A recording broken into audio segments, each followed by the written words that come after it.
On a quiet street in Chicago, a simple house hides a truth no one would ever guess. A man in paint-stained overalls walks in as just another worker. But behind the new name and tired eyes, he's a billionaire whose life was destroyed by the very woman now hiring him. Years ago, she framed him and walked away. Now she's broke, alone, and desperately searching for the daughter who vanished into the streets. As he paints her walls, he uncovers secrets buried under floorboards, a missing girl named Lily, and a past soaked in guilt. Stay with us until the end to see how one unfinished wall, a wildflower mural, and a man who refuses revenge will change a broken family forever. Michael Turner buttoned up his faded work shirt like he had every morning for years, barely glancing at the cracked bathroom mirror. It was another Tuesday in Chicago. Another day of routine maintenance across buildings no one cared to fix properly. He kissed Rebecca's cheek, but she didn't react. "You okay?" he asked softly, confused by her distant look. "Just tired," she replied, not meeting his gaze. He shrugged it off. There had been distance between them lately, but nothing worth panicking over, or so he believed. Grabbing his toolbox, he stepped into the hallway just as two police officers appeared at the stairwell. "Michael Turner?" one asked, already moving toward him. "You're under arrest for domestic assault." Confused, Michael didn't move. He laughed even. "What?" But when he looked back toward his apartment, Rebecca stood in the doorway, her face blotchy, a thin trail of makeup staining her cheeks, and a visible purple bruise on her wrist. Michael's breath caught. "Becca," he whispered. She didn't say a word, just looked past him like he was already gone. The metal cuffs snapped around his wrists before his brain could even register the betrayal. The neighbors were watching. Mr. Paletti, the old man from 3B, stared in disbelief. A teenager across the hall pulled out his phone. Michael's tools clattered to the floor, left behind like discarded parts of a life that no longer existed. He tried to reason, but the officers kept their grip firm and eyes colder. Rebecca remained motionless, arms wrapped around herself like a victim at the center of a staged performance. "You know I didn't do this," Michael pleaded as they pulled him away. Her lips quivered, but her eyes stayed dry. What scared him wasn't the lie. It was how practiced she looked, like this had been rehearsed. The echo of the patrol car door slamming shut felt like a gavel. His pulse drummed in his ears louder than the sirens. He didn't shout. He didn't cry. He only looked at her through the window, silently asking why. She didn't look back. In the holding cell, Michael sat in stunned silence. A metal bench, a flickering light, the sharp scent of bleach. Across from him, a man mumbled to himself in Spanish, oblivious to Michael's internal collapse. Hours dragged like years. When his public defender showed up, a frazzled woman who barely made eye contact, she dropped the words like weights.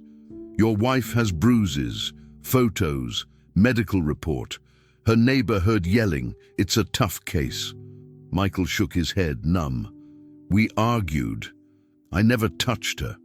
But the system was already churning. Facts didn't matter as much as evidence, and Rebecca had planted hers well.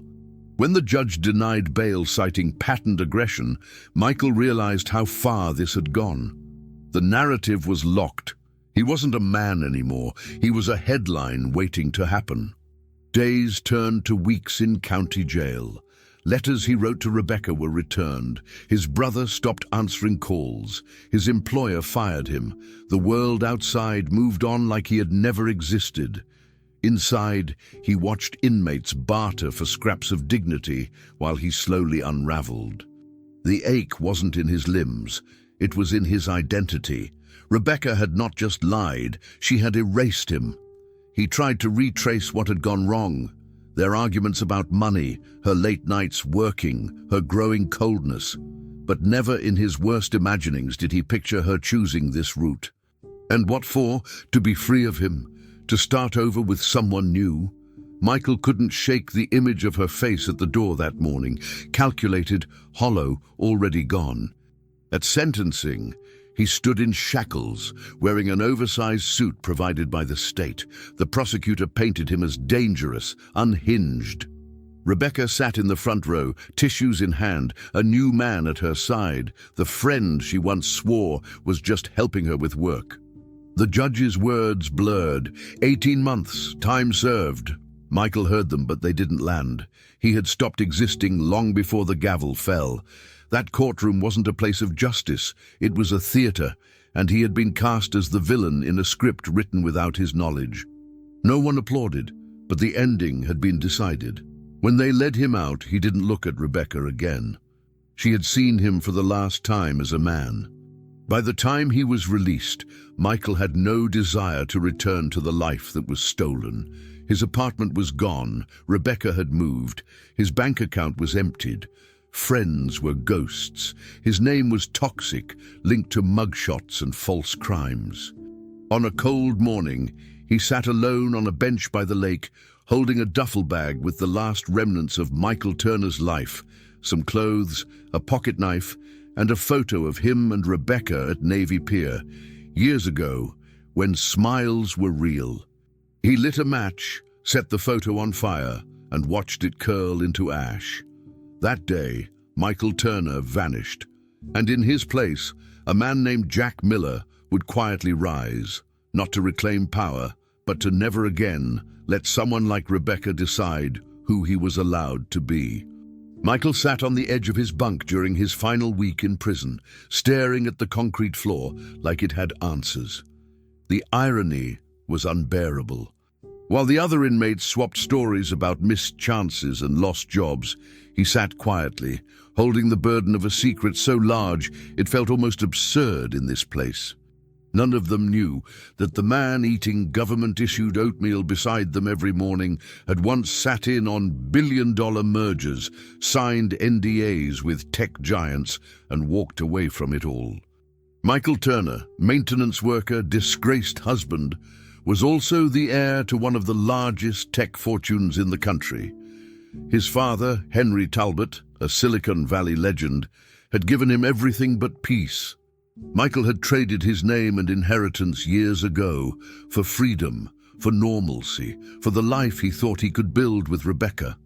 And now, the same woman he gave up empires for had handed him to the system like garbage. He could make one call. One. And 10 lawyers would be on the prison steps before sunset. But he didn't. Pride? Maybe. But deeper than that was a hollow rejection of everything that had destroyed him. He wouldn't climb out of hell by pulling the same rope that once choked him. When the warden called his name for release, Michael didn't feel relief. He felt empty. No one waited for him at the gate. No friends, no family, no driver with a sleek car ready to take him back to glass towers and private elevators. He walked half a mile to a bus stop and used the last of the prison-issued fare card to ride into a city that no longer remembered his face. He spent the first night in a shelter run by a grizzled woman named Marnie, who didn't ask questions but handed him a blanket and said, "You look like you've seen the wrong end of the world." He nodded but said nothing. Over the next weeks, he rotated through motels with flickering neon signs, slept in parks, avoided his reflection. The bank accounts linked to his old identity were untouched by his own choice. He had walked away from that life once, and now he set fire to whatever ashes remained. No more Michael Turner, no more Henry Talbot's legacy. He worked odd jobs, loading docks, night cleaning, hauling drywall, and moved through the world like a man trying not to be remembered. No last name, no story, just silence and sweat. One evening, with rain soaking the cuffs of his jeans, Michael ducked into a community center to dry off. It was the kind of place with mismatched chairs and chipped mugs, the walls cluttered with local flyers and kid art. He sat in the back, unnoticed, until a man in his 60s, bald, tattooed arms, paint under his nails, handed him a cheap brush and pointed to a blank canvas. "We don't do pity here, just color." Michael blinked. He hadn't painted since college. He didn't even remember mentioning he could. But the man, Eli, nodded again, already turning his back. That night, Michael touched the brush to canvas without expectation. What came out wasn't art. It was grief in layers, broad strokes, murky shades, a rage he couldn't speak. Eli passed behind him once, looked at the mess and said, "You've got stories to bleed, better out than rotting inside." For the first time in months, Michael exhaled. Not fully, but enough.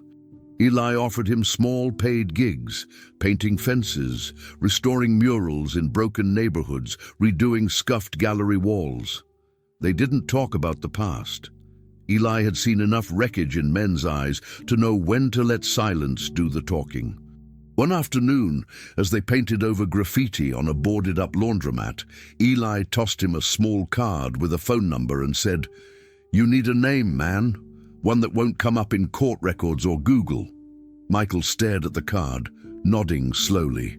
That night, he burned the last document with the name Michael Turner on it. He chose Jack Miller, simple, clean, invisible. With a new ID and a prepaid phone, he built a version of himself that no one could trace. No LinkedIn, no last known address, no digital fingerprints. Just Jack, the quiet painter who showed up on time, worked with precision, and left without a word. Word spread slowly through small, contracting circles. Jack was reliable. He didn't ask for tips, didn't linger, didn't try to make friends. He painted what was asked, sometimes better than necessary. People liked that. In a world obsessed with noise, Jack became the man of quiet presence. He'd show up in neighborhoods polished or falling apart and treat every wall the same, with care. His clients included everyone from old widows in cramped apartments to trendy bar owners looking to refresh their image. None of them knew they were paying a man who used to own patents now powering their smartphones. That life was locked away, untouched, even in thought. The more Jack worked, the more he could breathe. He wasn't trying to be someone else. He was finally free to be no one. But even freedom has shadows. Sometimes, while smoothing out a coat of paint, Jack would think about Rebecca.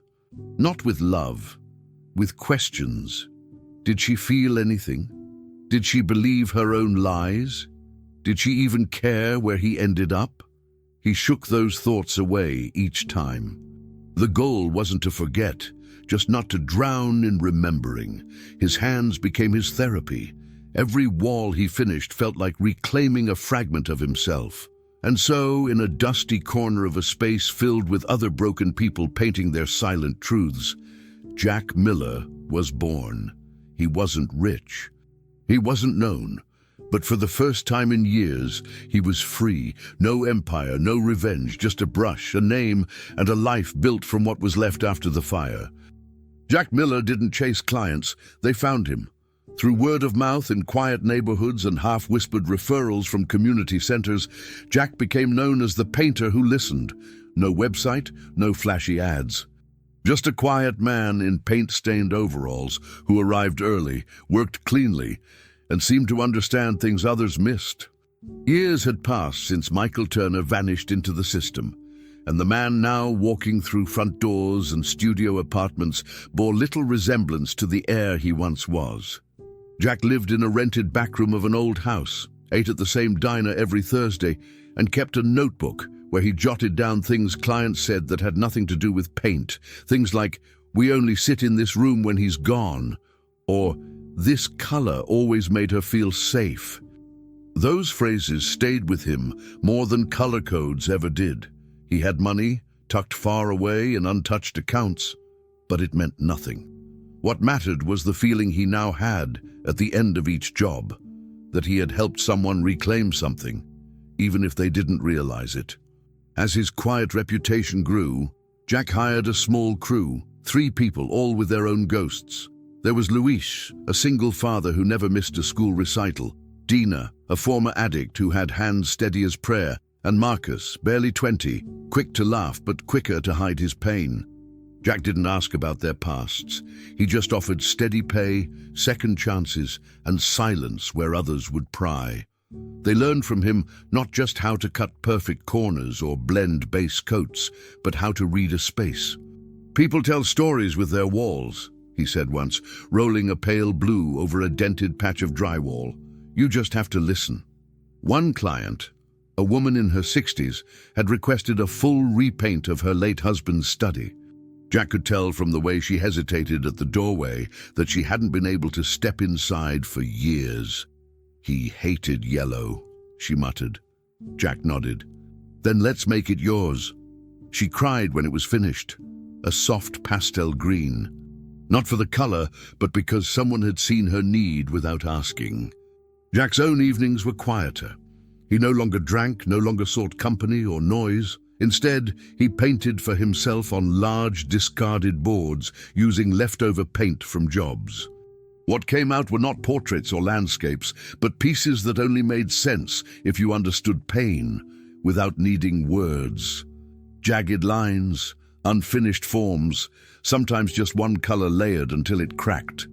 He never named the works, never showed them, but they filled his small room, leaning against the walls like old friends who didn't ask too many questions. Painting, he realized, wasn't about covering what had been. It was about choosing what came next. That idea had become his compass. And in the lives of those he painted for, it became an unspoken gift, a chance to rewrite spaces haunted by memory. Clients noticed, even if they couldn't explain why. Feels different, they'd say, like the room can breathe again. Jack always smiled politely, nodding, but inside he carried their stories like soft echoes. The woman who changed her bedroom color after a divorce. The man who repainted his hallway after losing his son, needing the house to feel less like a museum. Each job left something in Jack, just as he left something behind, a brushstroke, a fresh hue, a silent acknowledgement of survival. Over time, his work became less about business and more about bearing witness. He didn't just paint walls, he helped people choose again, and in doing so, he kept choosing too. Choosing not to be bitter, not to be invisible, not to return to the hollow shell of wealth and legacy. He never told his crew who he had been. They didn't need to know. The truth was buried now, and it gave him peace. Still, some days it surfaced. When a news article mentioned his old company, or when a new client had a photo on their shelf of someone he once knew. But Jack had learned the art of stillness. His power wasn't in confrontation, it was in observation. In those moments, he simply painted slower, steadier, and reminded himself that he was no longer a man waiting to be recognized. He was a man who recognized others. And that, in the life he now chose, was enough. So Jack kept moving, house to house, room to room. No one asked where he'd come from, and no one cared how much he used to be worth. What mattered was what he saw, what he heard. Some people barked orders about where to paint and when. Others collapsed in the middle of a consultation and apologized for their tears. Jack never interrupted, never judged. He took it all in. With every roller and brush, he understood more deeply. Walls don't just hold up ceilings. They hold people's lives. Regret, joy, absence, return. And over the years, as he worked in silence and built a business on trust rather than titles, Jack finally came to understand something else too.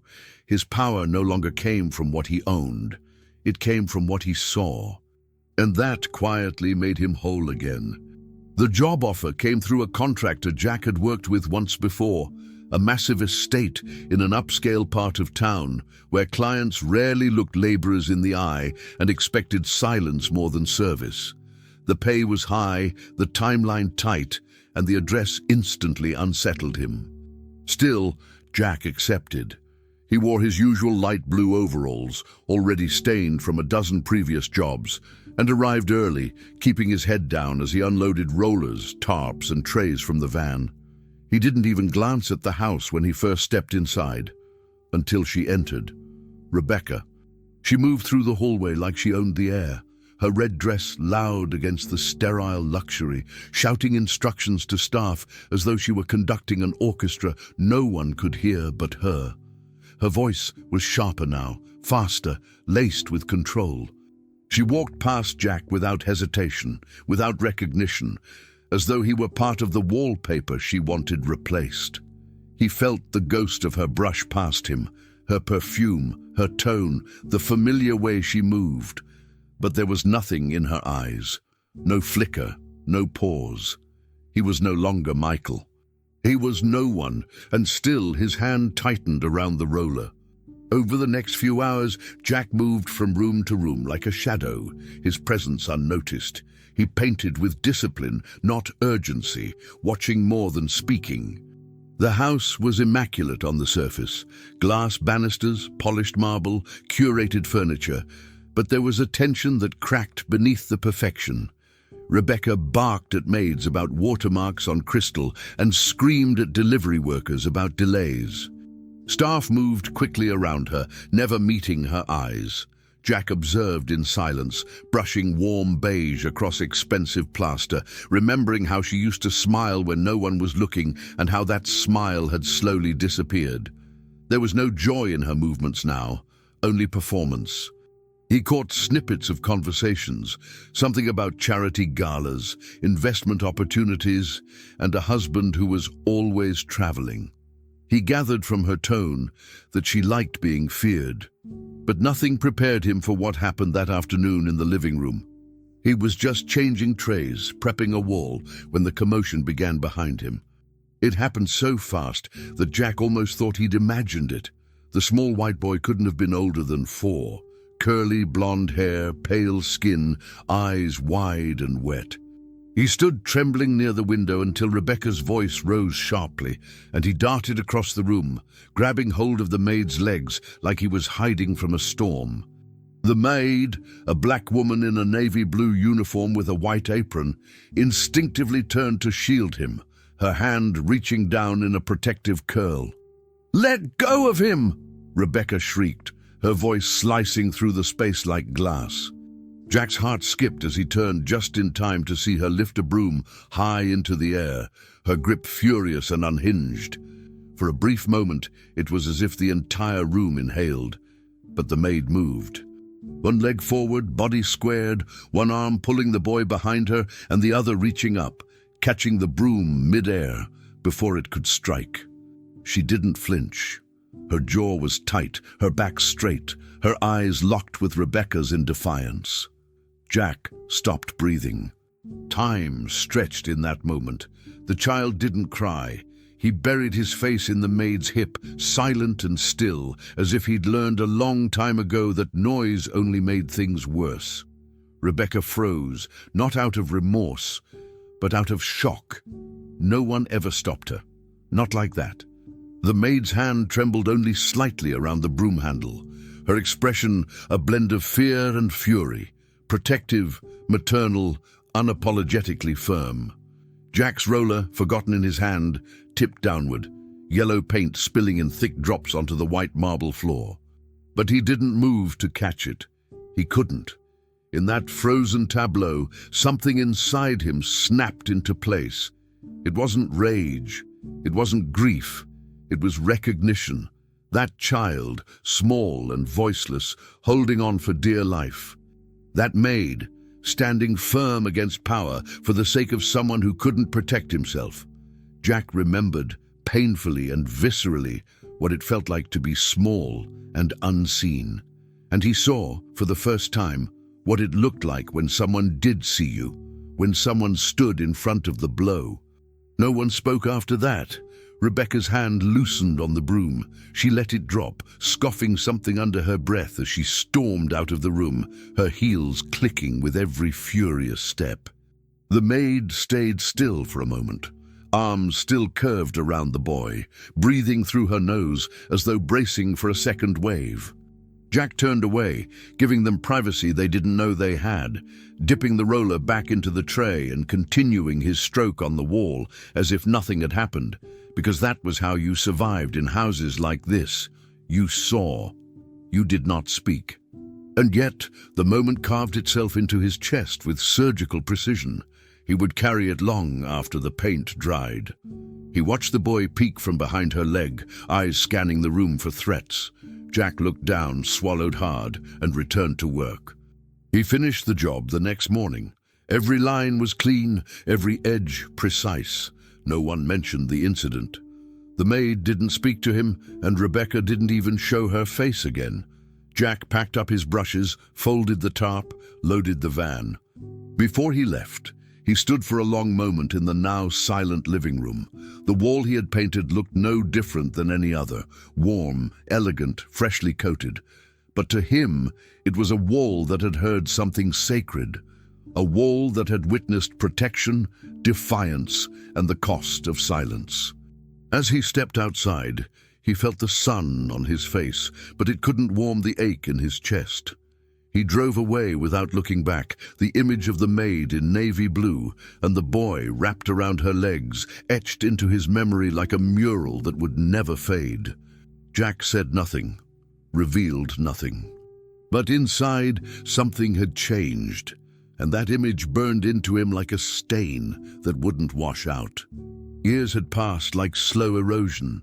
Jack no longer tracked them on calendars. The world had changed. The neighborhoods he used to drive past with windows rolled up now showed signs of decay and desperation. Sometimes he heard rumors, names dropped in contractor meetings, echoes of headlines, the occasional whisper of scandal surrounding Rebecca's second husband. It wasn't until one morning, sitting in his small office sorting through job requests, that a name jumped out from an address buried in a poorer district of the city: Rebecca. The message was simple: a woman requesting an estimate for a basic interior repainting job. No mention of who she was or what she had once been. Just a name, a cracked address, and a desperate tone in the message. Jack stared at the screen for a long time. He didn't tell his crew, he didn't send anyone else. He packed his tools into his van and drove there himself. The house that greeted him was nothing like the marble echo chamber she once ruled.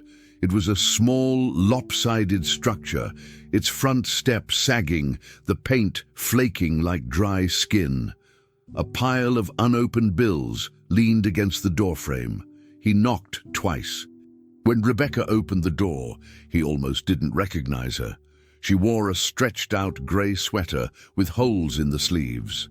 Her once perfectly straight hair was tied in a haphazard bun, streaked with grey. The defiance that used to live in her posture had drained away, leaving a woman hollowed out by time and something heavier. She glanced at him and gave a tired nod, stepping aside to let him in without even a second look. "It's mostly the living room," she murmured. "And maybe the hallway, if it's not too expensive." Her voice was scratchy, like someone who hadn't slept well in years. Jack gave a quiet nod and walked past her, tools in hand. She still didn't recognize him, and he didn't offer a name. He started with the living room, unrolling plastic sheets over worn carpet, taping corners, and silently assessing the damage, not just to the walls, but to the life that had lived there. Rebecca stayed in the kitchen most of the time, on the phone. Jack couldn't help but hear her. She wasn't loud, but the walls were thin. Half of the calls were with social workers, her voice brittle with frustration or trembling with pleading. "Please just let me know if she picked it up. Yes, her name's Lily. Lily Marie. She's 17 now. No, I don't think she's in school anymore." The other half were voicemails, left unanswered. "Lily, if you hear this, please call me. I swear I'm trying. I didn't know how much I ruined. I didn't know..." And then silence. Jack kept painting. A roller dipped into off-white paint, gliding over years of neglect. He didn't speak, but each stroke felt like a quiet witness to her unraveling. In the pauses between calls, she sometimes muttered to herself, broken apologies whispered into a house that refused to forgive her. One afternoon, while he was patching a section near the hallway, she stepped into the room holding a mug. She didn't offer it. She just held it for herself and said, without looking directly at him, "Do you have kids?" Jack paused, glanced at her, then shook his head. "No," he said simply. "But I think I would have been decent at it." She gave a soft, humorless chuckle. "I wasn't." He didn't reply. There was nothing to say. She lowered herself into a frayed armchair and stared at the wall he'd just painted. She was 5 when she stopped calling me Mommy. I don't know when she stopped trusting me. I don't remember if I ever deserved it. Her eyes watered, but she blinked them dry. Jack turned back to the wall, brushing long, even strokes across the plaster. Sometimes a wall just needs a clean start, he murmured. She didn't answer, but for the first time, she sat in silence without the phone in her hand. As the days went by, Jack found himself drawn into her space, not emotionally but observationally. She was not the woman who had tried to destroy him. That woman lived in a red dress, curled her hair every morning, barked orders, and punished softness. This was someone else. Someone who walked slowly, spoke softly, and jumped at the sound of the phone. She made toast and soup, left plates untouched. She spent entire mornings sitting in front of a crumpled photograph of a teenage girl with wild hair and a half smile, whispering, "I'm sorry," under her breath like a mantra. Jack found the photo tucked between bills one morning when he moved a pile to tape the hallway baseboard. He said nothing, but he stared at that face, the girl named Lily, and something inside him quietly hurt for both of them. The house was silent, except for the movement of his brush and the low hum of forgotten regret. By the time the job was nearing its end, Jack had painted every room except one.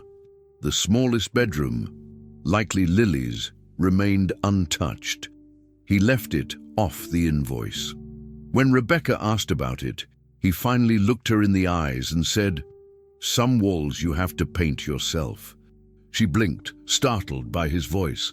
She nodded almost imperceptibly, then looked down. Jack packed his tools slowly, taking a final look around the house. It wasn't much, but it had echoes of trying. She didn't ask for his name, and he didn't offer it. He didn't need to.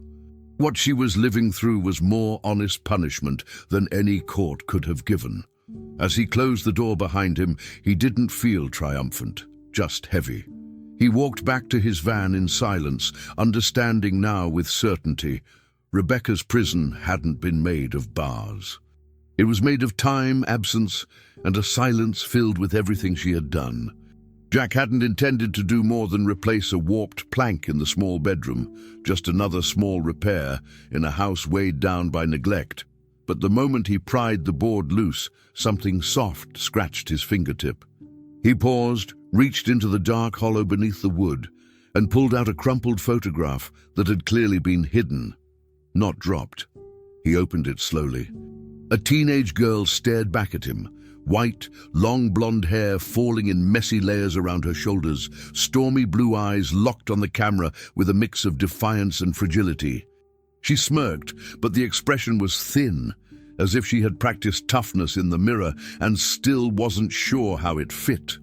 Her mouth was set, chin tilted in stubbornness, yet there was something raw beneath the pose, like a kid carrying more weight than she knew how to hide. Jack flipped the photo over and found one word scribbled in quick, uneven letters: Lily. He read it twice, then slid the picture into his pocket as if it might disappear if exposed to the room too long. Something in him tightened, something familiar. He set the floorboard aside with a slow exhale, not yet ready to understand what he had just found. Later that day, as he worked on the hallway trim, he heard the unmistakable tremble of Rebecca's voice through the thin walls. She wasn't shouting like she once did in marble rooms, or giving orders to maids who tried to protect children not their own. She was pleading, raw and exposed, speaking into her phone with a desperation that shook the words loose. "I'm begging you, just tell me if she showed up.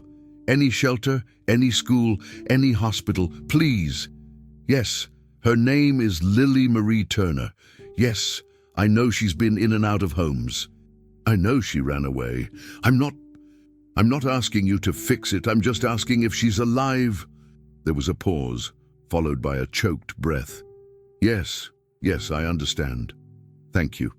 The call ended with a dull tap. Jack froze mid-stroke, roller suspended above the baseboard. It wasn't the first time he'd overheard a crying parent, but something about hearing her beg, a woman who once built her entire identity on control, stirred something he had not expected. He waited, listening to her shaky breath on the other side of the wall. Rebecca tried to make another call, but this one fell apart before it even connected. "Lily," she said into the ringing line, voice cracking on the first syllable. "I don't know where you are. I don't know how you're living. I know I ruined things. I know I don't deserve anything from you, not even a call back. But if you can hear this, if you ever hear this, I just hope you're somewhere safe. I'm sorry. I'm so sorry." When the voicemail beeped, she hung up with a trembling exhale that sounded halfway between a sob and defeat. Jack stepped back from the wall and leaned against the doorframe, feeling the photo press against his leg through the fabric of his pocket. He didn't intend to eavesdrop, but in a house this thin, no one had privacy, not even grief. He closed his eyes for a moment, letting the weight of her words settle, heavy and cold. He walked quietly to the bedroom where he had found the photograph. The door frames were carved with uneven height marks, small initials, dates scratched beside them, numbers rising up the wood like the proof of a life once measured with hope. He ran a thumb over one of the marks, L8 Gras. The grooves were rough, uneven, scraped as if made during a rushed moment, maybe a birthday morning or a school night before bedtime. The wall near the closet had faint pencil drawings beneath peeling paint. Hearts, stars, a crooked name written twice. Lily. Jack inhaled, steady but strained. These marks belonged to a girl who had grown up without softness, without protection, without someone who would have stepped between her and harm. A girl whose childhood had lived in the same house where Rebecca once raised a broom at a child who wasn't hers. A girl who had learned early how to disappear. He felt a familiar ache press into him, like a bruise he had once ignored for too long. Jack didn't want to feel pity. Pity confused things. Pity stirred empathy where anger had lived clean and sharp for years. Yet holding that photograph in his pocket, seeing those carved measurements, thinking of Rebecca's shaking voice begging into a phone, something inside him twisted. He remembered what it felt like to walk away, because staying meant breaking. He remembered choosing silence over confrontation, distance over destruction. He remembered the day he left behind the name Michael Turner, burying it without ceremony. Lily had done her own version of the same thing, but with fewer choices and fewer years. He wondered if she'd hidden the photograph herself before running, maybe afraid someone would throw it out. Maybe wanting to leave a piece of herself behind in a place that had not given her what she needed. Jack swallowed hard, the question unspoken. Where was she now, and who had she become after leaving a house that never learned how to protect her?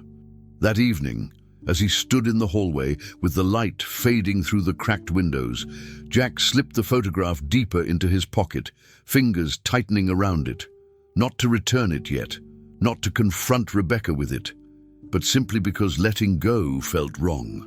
He didn't know why he cared. He didn't want to unpack what it meant. He only knew that the girl with blue eyes and a forced smirk had become more than a picture in the dark. She represented a version of childhood that echoed too close to his own scars. And as he stood there listening to Rebecca's quiet sob in the kitchen, blaming herself out loud for the first time without knowing anyone was listening, something inside him shifted, not forgiveness, not acceptance, but an uncomfortable, tangled thread of pity he wished he could pull loose.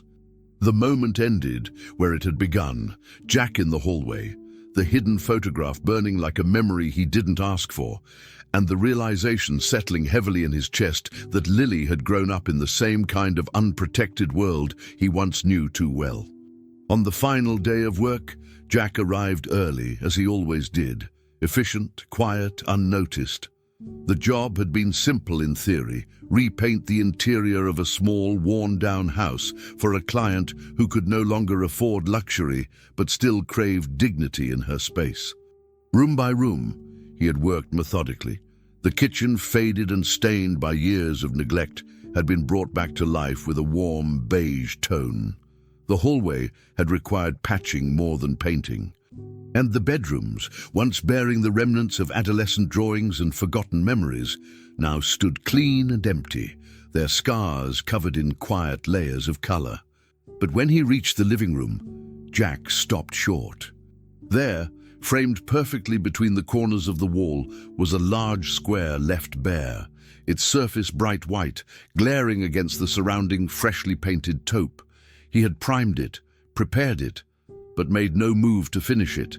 It wasn't an oversight, it was deliberate.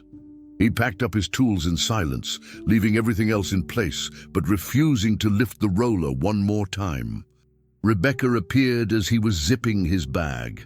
Her voice carried the remnants of the person she used to be, sharp but shaky, defensive more from habit than certainty. "You forgot a spot," she said, gesturing stiffly toward the unfinished wall. Her tone was meant to sound authoritative, but her body betrayed her, arms crossed too tightly, weight shifting uneasily from one foot to another. Jack didn't immediately respond. He turned to face her slowly, roller dangling at his side, eyes calm and unreadable. There was no malice in him, no trace of vengeance, only the quiet exhaustion of a man who had walked through fire and refused to carry its heat any longer. "Some walls," he said, his voice measured and steady, "have to be finished by the person who lives with them." The words weren't theatrical. They weren't said for effect. They were simply true, and once they were spoken, the room felt heavier. Rebecca blinked at him, confusion creeping behind her narrowed eyes. For the first time since he had re-entered her life as a stranger, she looked at him, not through him, not past him, but at him. Her gaze lingered, narrowing slightly, searching his face for something she couldn't yet name. "Have we met?" she asked, almost reflexively. Jack said nothing. He didn't nod, didn't flinch, didn't give her the gift of closure or the punishment of confirmation. Silence stretched between them, uncomfortable and unfinished like the wall behind her. Her bravado faltered, the edge in her voice dulled. "If this is about money, she began, but he cut her off gently with a shake of his head. "It's not," he said. "It's not about that at all." And it wasn't. He didn't want restitution, didn't crave an apology. What he wanted, what he needed, was for her to sit in the wreckage of her own making, to see it without someone else cleaning up behind her. That white wall would serve as a mirror, one she couldn't ignore or hire someone else to fix. Rebecca stepped closer, her eyes darting between the wall and the man standing before her. "I don't understand," she murmured, almost to herself. The image of her former life, the control, the power, the red dresses and curated perfection, clashed with the reality of now. A sagging house. A missing daughter, a man she didn't recognize leaving behind a job half finished and a truth half spoken. "Why would you—" She trailed off, her voice dropping.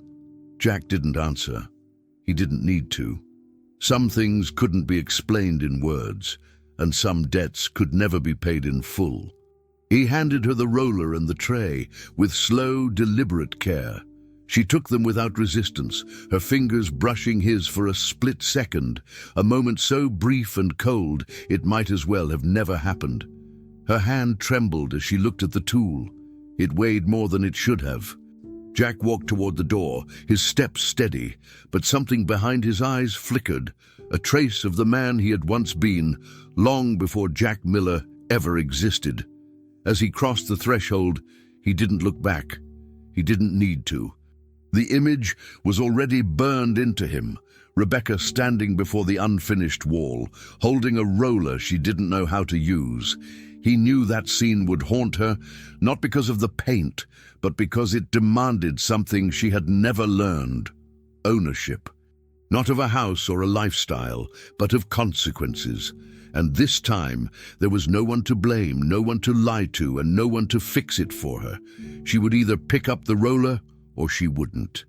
But whatever she chose, it would be hers to live with. As Jack walked away, Past the cracked steps and the struggling vines tangled around the front gate, he exhaled slowly. The air tasted final. He had spent years painting over other people's mistakes, covering stains and smoothing rough edges. But this was the first time he had left something intentionally unfinished, and it wasn't out of negligence. It was out of clarity. Some damage couldn't be erased. Some burdens weren't his to carry. That white wall, still waiting in that tired room, was no longer his problem. It was hers. And in leaving it, he had finally handed her the first stroke of responsibility she could neither ignore nor escape. The job was done. Not because everything had been painted, but because for once, what needed to be faced was left bare. Weeks drifted by, then months. Jack had no intention of returning to that part of town, but something about the silence gnawed at him. He had left behind unfinished conversations, unsaid words, and the ache of an unresolved past. Then one day, as he was touching up a faded mural at a local cafe, one of his contacts, a retired caseworker who volunteered at a youth center, mentioned a woman who had started showing up every weekend, sleeves rolled up, showing lost teenagers how to mix paint.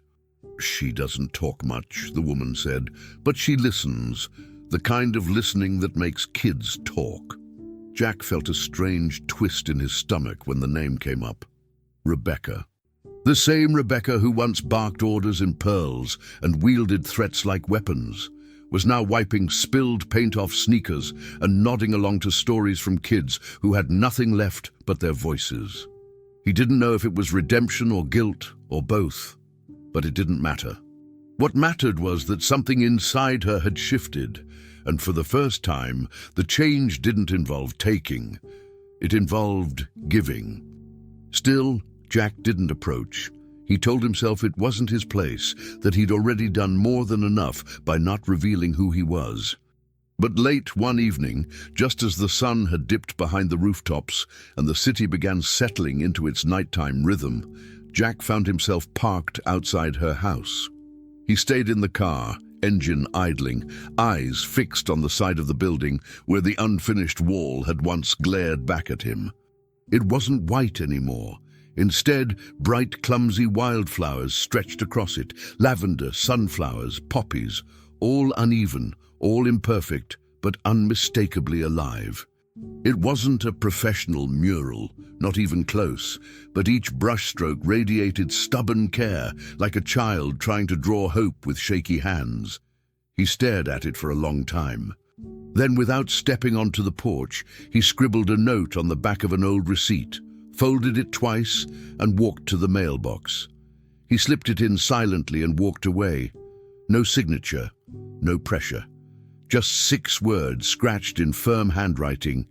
She would have loved the garden.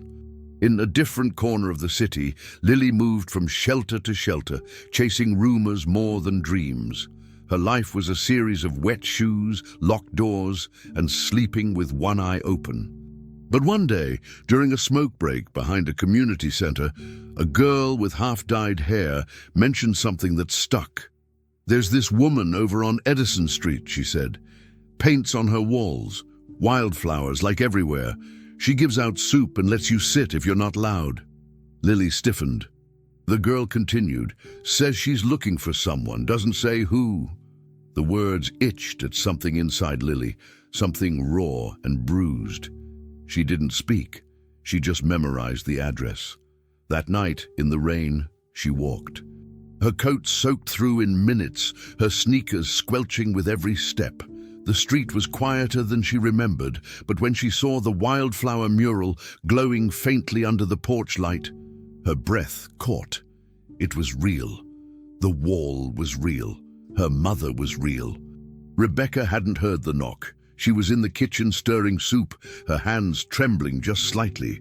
The door creaked open without warning, and there Lily stood, taller now, sharper around the edges, but unmistakable. The storm behind her seemed to pause. For a heartbeat, neither woman moved. Rebecca's eyes widened, not in shock but in disbelief, as if someone had reached into her mind and pulled a dream into the room. Lily didn't speak. She didn't collapse into her mother's arms or scream at her for every year lost.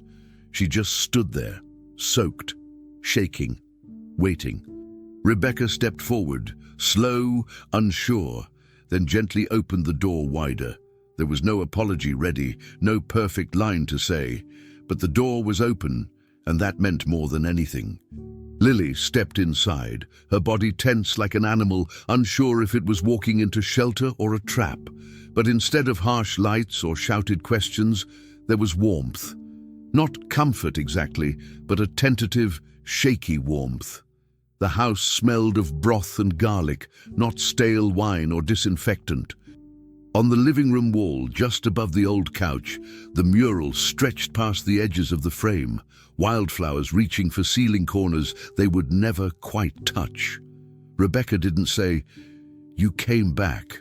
She didn't ask where Lily had been or why she'd stayed away. She simply turned, ladled soup into a bowl, and placed it quietly on the table. Lily sat. The spoon was chipped, the soup too salty, but it was the first real meal she'd had in days, and neither of them said a word.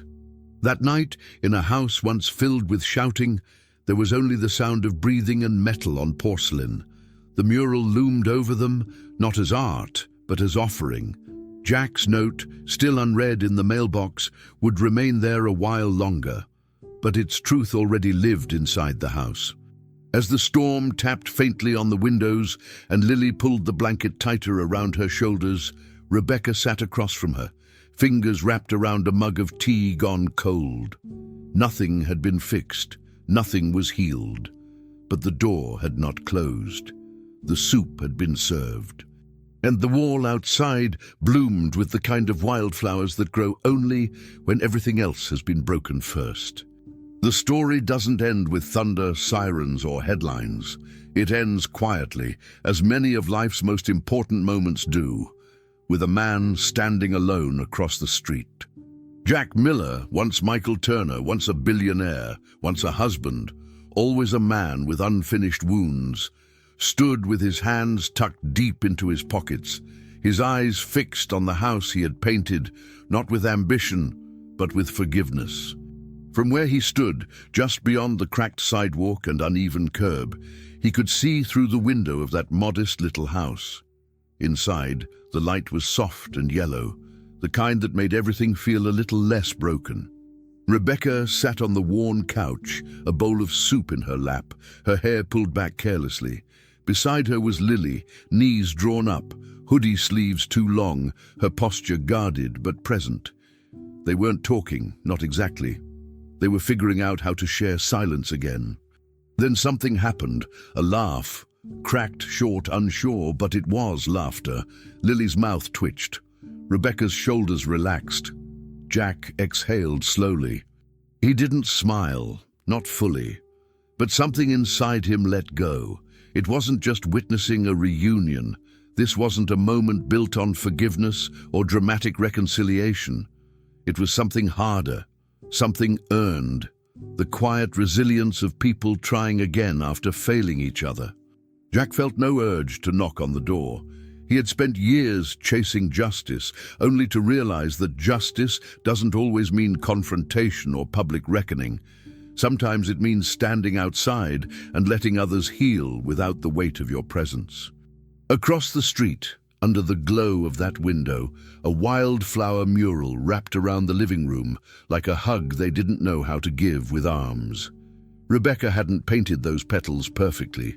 Some were crooked, some bled into each other, but they were hers, and Lily had come back to them. That was enough. He reached into his messenger bag and pulled out the worn journal he'd carried for over a decade. Its corners were frayed, the spine cracked, pages marked with brushstroke sketches, quiet reflections, names he could no longer say out loud. Inside, pressed between two pages filled with notes about color theory and half-drawn faces, was a single dried wildflower. Not a lily, a daisy, clumsy, picked by hand, pressed by a girl he once saw being protected in a house he'd been hired to paint. He'd kept it as a reminder of that moment, the maid, the child, the broom frozen in air. That day had split him open, showing him the cost of silence and the weight of not standing between harm and innocence. He had been painted out of his own story once, erased by someone he trusted. But here, today, he had rewritten the ending by letting others take center stage. He closed the journal and slid it back into his bag. Jack didn't need a thank you. He didn't want it. Even if Rebecca recognized him now, even if Lily one day asked who had left that note or who patched the walls with care, it didn't matter. What mattered was that they were sitting in a home where no one screamed anymore, where meals were shared and not weaponized, where the sound of a girl laughing could echo without fear of interruption. He had watched people destroy each other in marble kitchens. He had watched women perform tears and children shrink from hands meant to protect. But across the street tonight, all he saw was the fragile beginning of something that might one day become peace. Not perfection, just peace.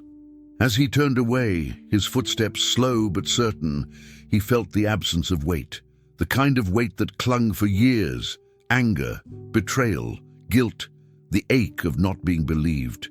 He had lived as a ghost, then as a laborer, then as a man who found truth in paint and silence.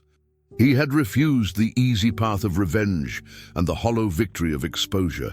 Instead, he rebuilt himself through walls, brushstrokes, and the grace of anonymity. He had nothing left to prove, and no one left to chase.